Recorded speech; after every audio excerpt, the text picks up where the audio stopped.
เจริญสุขศรัทธาสาธุชนญาติโยมท่านพุทธบริษัททั้งหลายวันนี้รายการธรรมประทีปส่องต่างก็ได้มาพบปะกับพ่อแม่พี่น้อง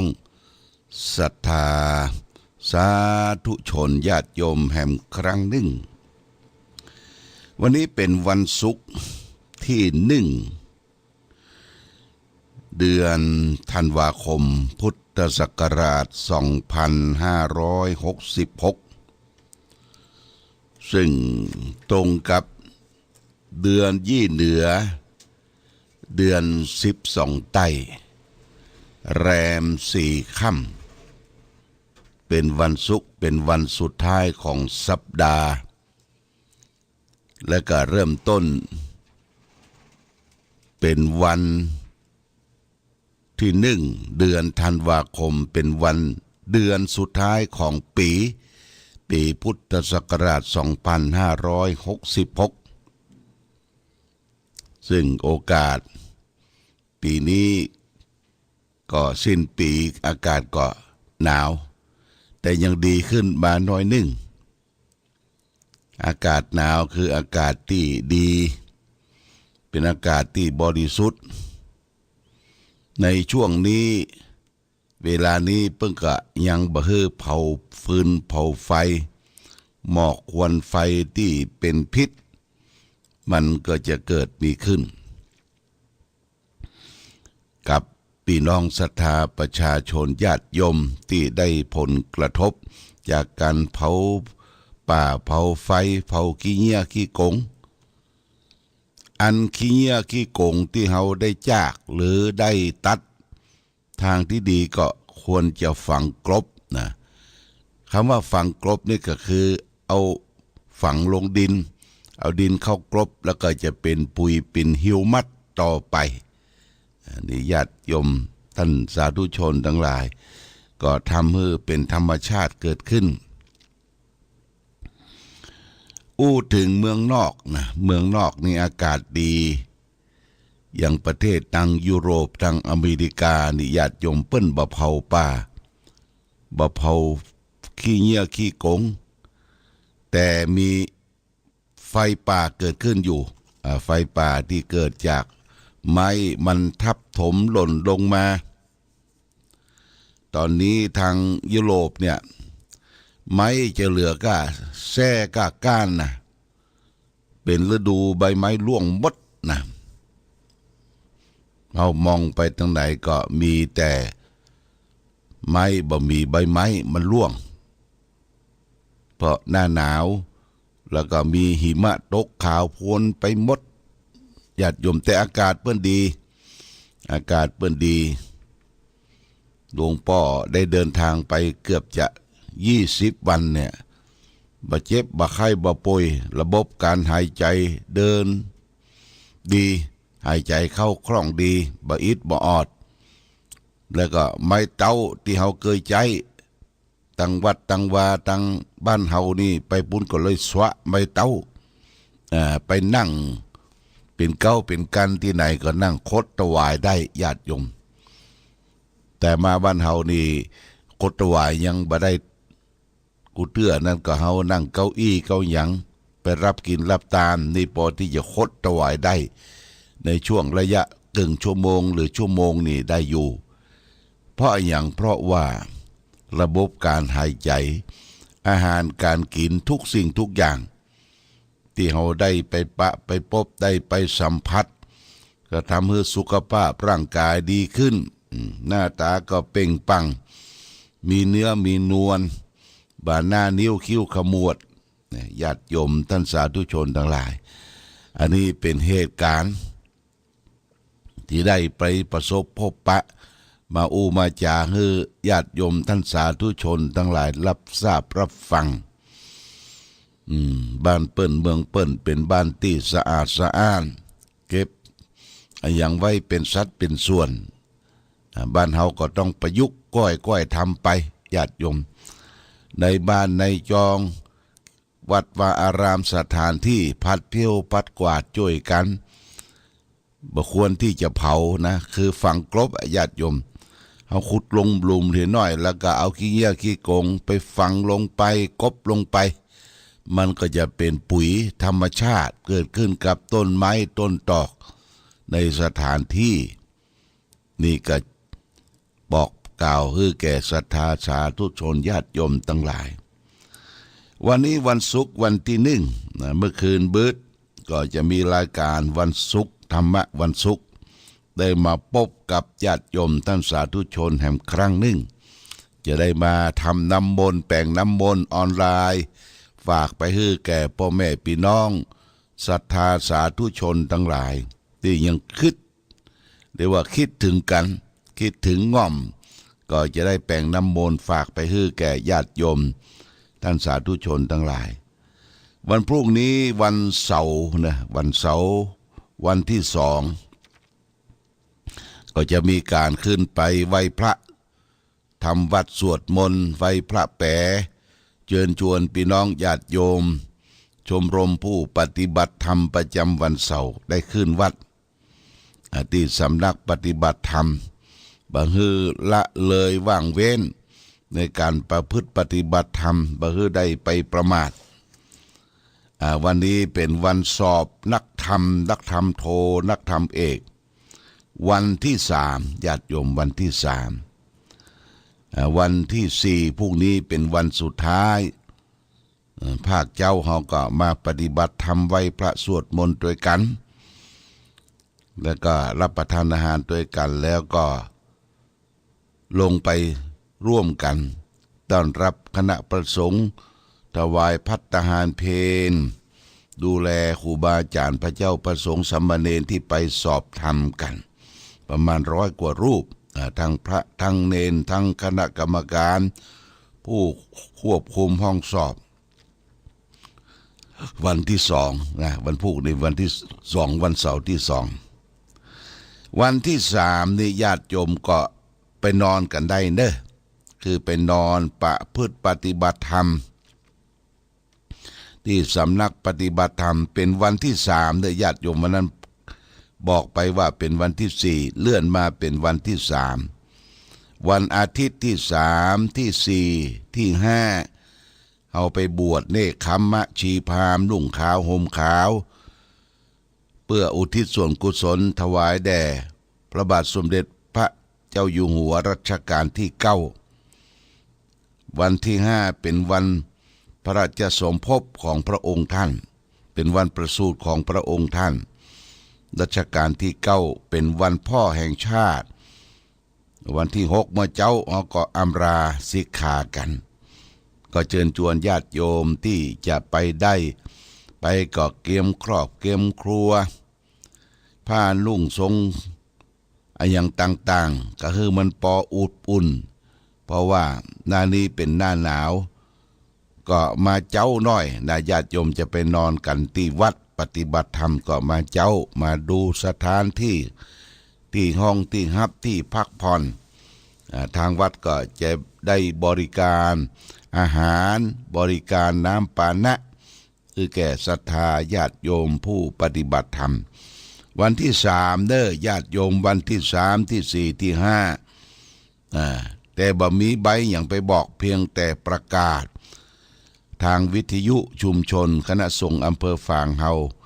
แล้วก็บอกต่อๆกันไปโดยไผว่างเว้นจากการภารกิจอยากจะมาพักมาผ่อนมาประพฤติปฏิบัติธรรมสำระจิตใจกิเลสที่มีความสงบสงัดเย็นอกเย็นใจก็ขึ้นไปเนอะสถานที่ปฏิบัติธรรมวิปัสสนาน้ำบ่อสวาแหล่งที่21ของจังหวัดเชียงใหม่วัดพระพุทธบาทอุดมโดยพร้อมเพรียงกันวันที่3ที่4ที่5อันนี้ก็แจ้งญาติโยมท่านสาธุชนทั้งหลายวันที่3นี่ญาติโยมอาจจะมาบ่ปะหลวงพ่อเตื้อนะเพราะหลวงพ่อติดงานที่อำเภอเชียงของจะได้ไปร่วมงานฉลองรองเจ้าคณะอำเภอเชียงของหลังจากนั้นก็จะได้ไปนอนที่มหาวิทยาลัยราชภัฏ ที่เชียงราย เพราะว่าเจ้าวันที่สี่นี่จะได้ไปเทศน์ธรรมมหาราชที่มหาวิทยาลัยราชภัฏเชียงรายนะญาติโยมนะก็ได้มอบหมายให้ตู้เจ้าประสงค์ได้ดูแลบวกเนตรคัมมะชีพามบริการให้แก่ศรัทธาญาติโยมมากันได้เนอะวันที่3ที่4นี่ปะกันที่5ปะกันอันนี้ก็แจ้งญาติโยมท่านสาธุชนทั้งหลายได้รับทราบมาณโอกาสนี้วันนี้ได้นำสารธรรมคลังธรรมที่พระพุทธเจ้าได้ตัดไว้ในพระไตรปิฎกเปิ่นได้ก้อนออกมาได้เขียนออกมาสาธยายขยายต่อคือญาติโยมท่านสาธุชนทั้งหลายรับทราบ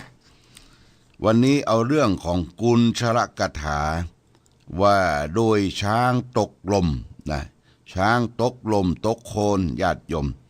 พระพุทธเจ้าตรัสไว้ในพระไตรปิฎกคุตตกนิกายธรรมปัฏฐกถาพระไตรปิฎกเล่มที่25หน้า327ญาติโยมพระพุทธเจ้าตรัสว่าอัปมาธารตาโหทะ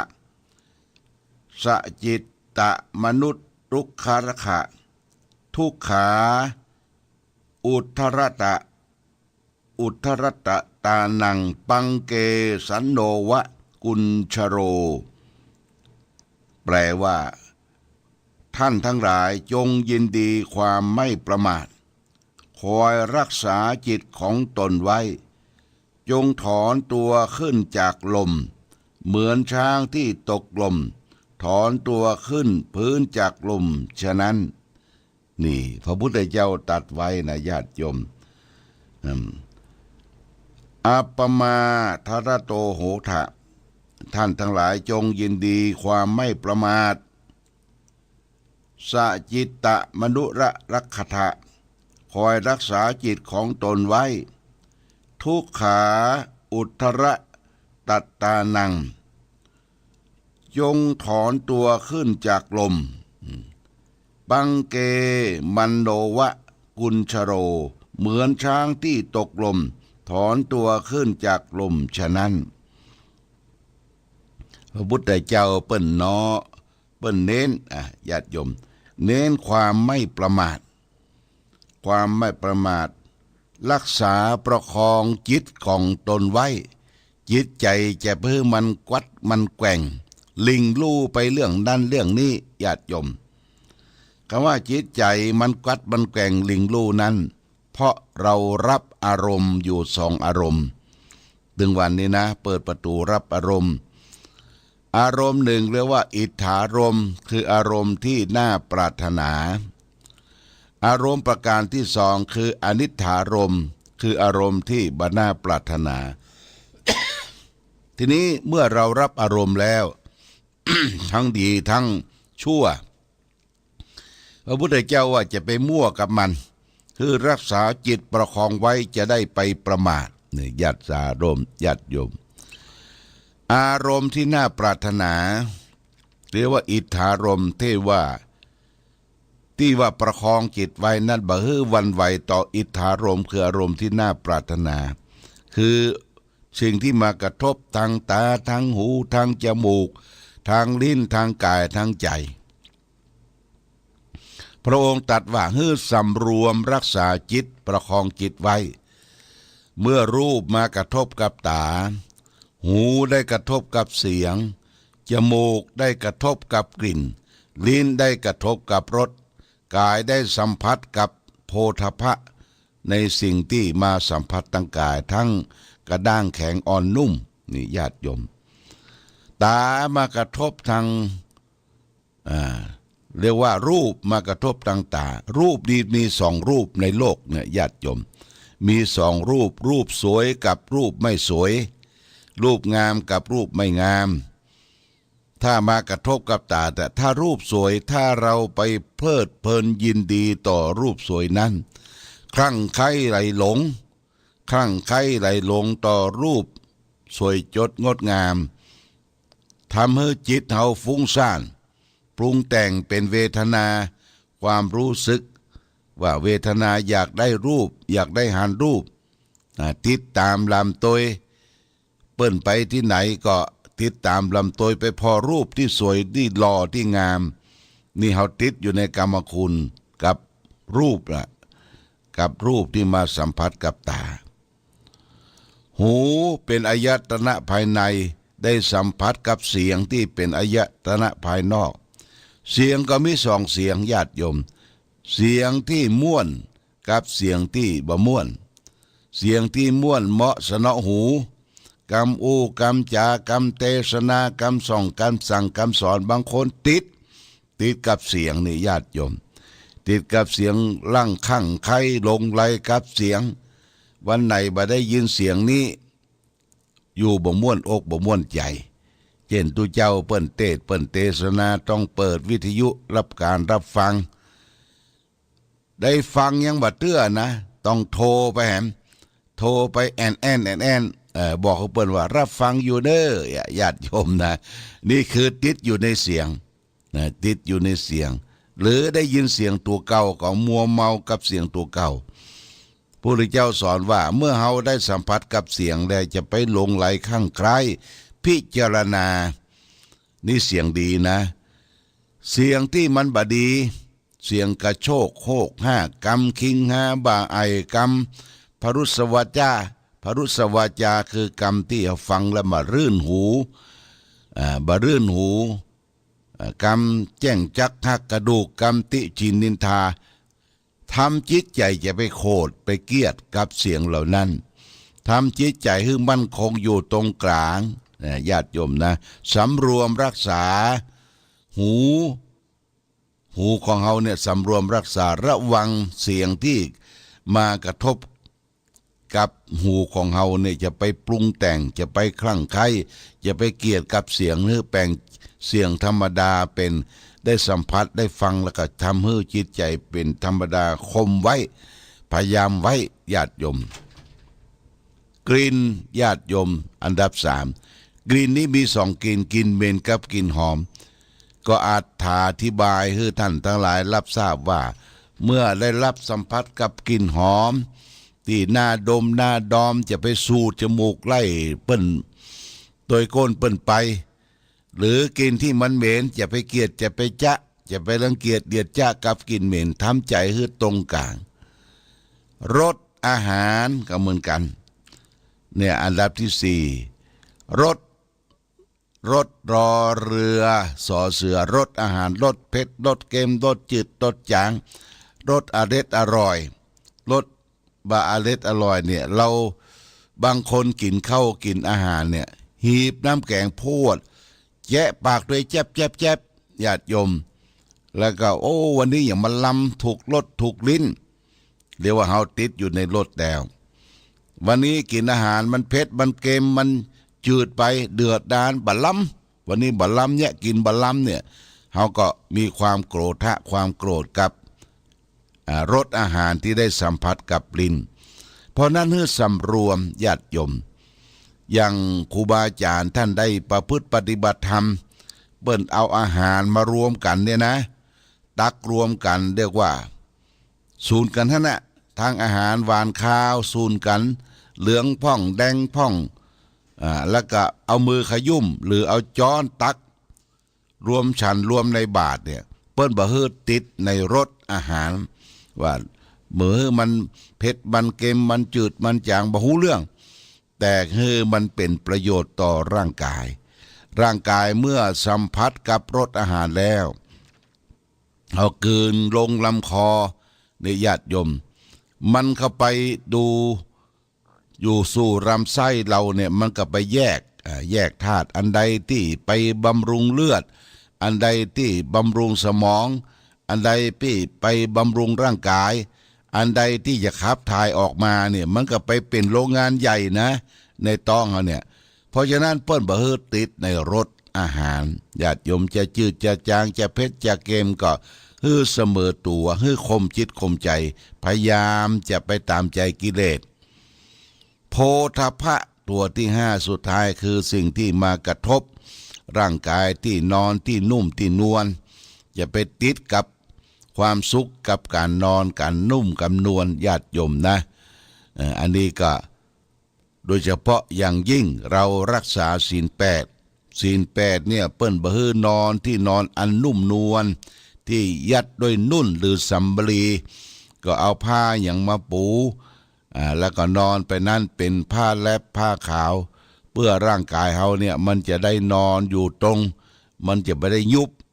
บกับผ้าที่มันนอนนุ่มๆนอนนุ่มๆหรือผ้าที่มันปูไว้หลายผืนเนี่ยมันไม่สามารถที่จะฟื้นคิงทางซ้ายทางขวานอนหงายได้ตลอดเนี่ยญาติโยมมันติดอยู่ในความนุ่มนั้นรูปเสียงกลิ่นรสโผฏฐัพพะที่มาสัมผัสทางตาทางหูทางจมูกทางลิ้นทางกายและทางใจเฮานี่สัมผัสอารมณ์กับที่ชอบกับอารมณ์ที่บ่ชอบต้องระมัดระวังอย่าไปตั้งอยู่ในความประมาทญาติโยมพระพุทธเจ้าสอนว่าคนทั้งหลายจงยินดีความไม่ประมาทนะไม่ประมาทในการดำเนินชีวิตได้รับผลกระทบจากที่มาผูกจิตผูกใจเฮาทางตาทางหูทางจมูกทางลิ้นทางกายทางใจคอยรักษาจิตใจของตนไว้จงถอนตัวขึ้นจากลมเหมือนกับช้างมันติดลมติดหลุมมันพยายามนี่จะขึ้นจากลมจากหลุมได้เขาก็เหมือนกันถ้าไปจมปักอยู่กับน่ะดักดานต่อกิเลสความโลภความโกรธความหลงเนี่ยอยู่ตลอดเวลาเขาจะหาความสุขตั้งกายตั้งใจได้จะได้ญาติโยมนะต้องฝืนได้กำไรตามใจขาดทุนอย่างหน้าหนงหน้าหนาวเนี่ยต้องฝืนลุกละตี 5นี่ก็ลุกละลุกไหวพระสวดมนต์เดินจงกรมเจริญสมาธิภาวนาได้กำไรตื่นเจ้าได้กำไรตื่นเจ้าได้กินพักดังเก้าตื่นเจ้าได้กินพักดังป่ายตื่นควายได้กินพักดังเก้าตื่นเจ้าได้หลายตื่นควายได้น้อยญาติโยมนะคนไปกาดไปลีเปิ้นจะไปกันเมื่อเจ้าละพักอันอย่างที่ออกสดหรือของที่มาขายตามท้องตลาดเขาก็จะได้ไปปะไปปบถ้าตื่นควายกาดควายแล้วเปิ้นเลี้ยไปหมดแล้วบ่มีแล้วบัดตันแล้วญาติโยมท่านสาธุชนเพราะฉะนั้นคือจะได้ไปตั้งอยู่ในความประมาทในการดำเนินชีวิตฟังแล้วก็ดีสัมผัสก็ดีอันยังจะไปลงไหลข้างใครอันยังจะไปแยะตามใจเหียมดเนี่ยบ่ได้ญาติโยมต้องจังตนจังตัวตั้งจิตตั้งใจให้มีสมาธิรักษาจิตใจไว้จะได้ไปตั้งอยู่ในความไม่ประมาทความไม่ประมาทเป็นยอดแห่งธรรมะทั้งหลายทั้งปวงฝากไว้เป็นหลักคิดหรือแก่ศรัทธาสาธุชนญาติโยมทั้งหลายมาณโอกาสนี้โดยเอาละวันนี้รายการธรรมะประทีปส่องตาได้มาพบศรัทธาญาติโยมท่านสาธุชนทั้งหลายก็พอสมควรแก่กาลเวลาขอความผาสุขความมีธรรมยงเบิดเกิดมีแก่ศรัทธาสาธุชนญาติโยมทุกท่านรายการธรรมะประทีปส่องตาต้องขอลาก่อนขอผู้ฟังจงตั้งมั่นจิตหันษาด้วยธรรมะขององค์พระพุทธาได้นำพาให้เกิดความสุขสงบเย็นขอเจริญพรผ่านทุกรุ่นองค์บุญหลวงพ่อแก้วทันตะจิตโตมีบุญญาบารมีมากโขมีพุทโธเป็นที่นำทาง